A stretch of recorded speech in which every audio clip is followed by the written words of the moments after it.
কোরিয়ায় যাবার কালে, সিটেতে বসার কালে, জিমিনকে দেখতে পেয়ে আমি তো পড়লাম ঘুরে।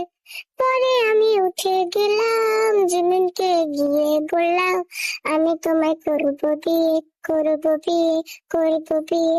জিমিন তো ভয় পেল, ভয়তে উঠে গিয়ে অন্য সিটে বসে পড়লো।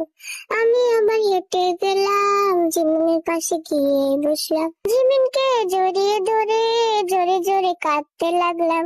জিমিন তো বুঝে গেল আমি তাকে ভালোবাসি।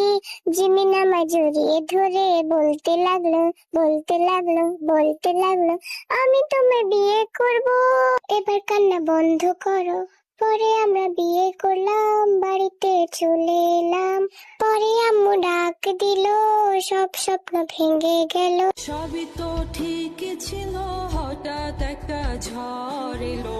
সেই ঝড়েতে দুইজনারে দুই